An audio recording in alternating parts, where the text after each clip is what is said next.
Hello everyone! Ito na naman tayo. Good morning! Ito si Mr. Palengke ko. Andito tayo ngayon sa Monwalk Branch. Ayan. Kumusta ang ating mga gulay? Kumusta ang ating mga prutas? Ayan, sobrang gaganda.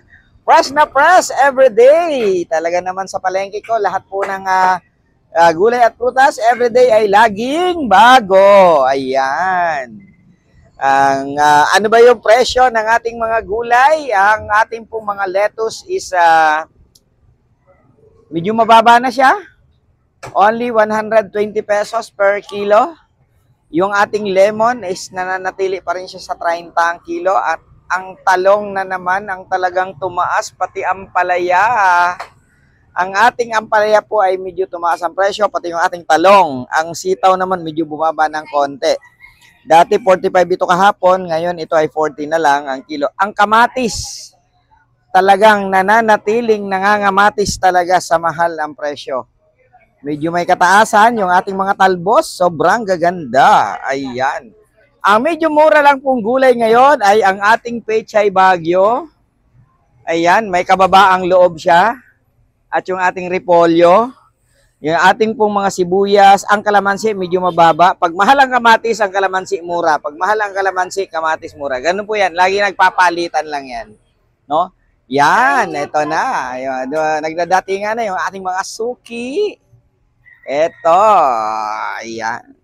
Meron po tayo ditong mga upo, papaya, patola, puso, at sinigang. Panigang o labanos. Ayan. Ang carrots is talagang mahal. Ayaw niyang bumaba, no? Kailan kaya 'to bababa sa pwesto? Okay? Then yung ating pong beans, medyo mahabol, yung ating bell pepper nasa 400 ang kilo. Yung broccoli, medyo mahal din, no? Ayan, toge. Ayan.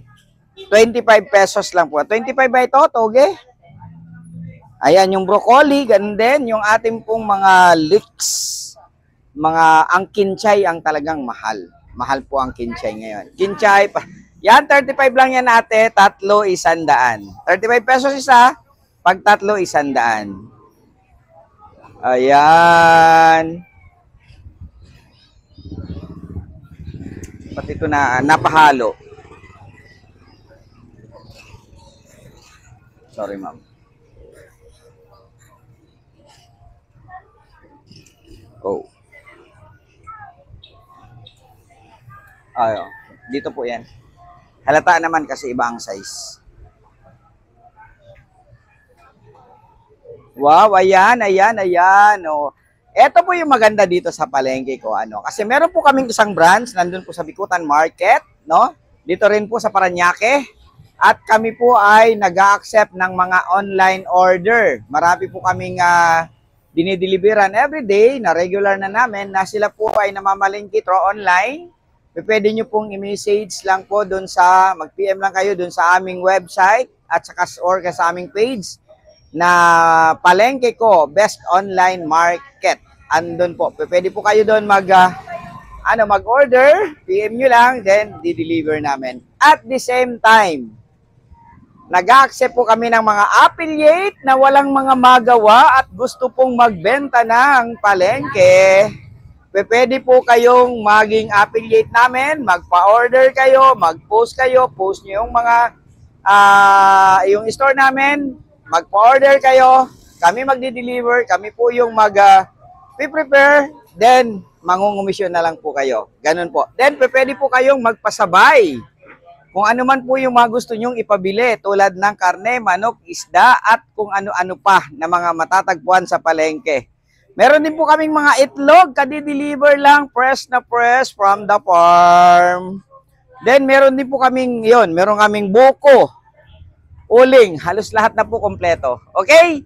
Kaya kung gusto nyo po na hassle-free sa palengke ko, hassle-free ka talaga dito. Bakit? Darating ang gulay mo sa iyong pintuan. Order mo lang. At ito mong muli, si Mr. Palengke Ko na nagsasabing, palengke ko, palengke mo, palengke natin to. Yee!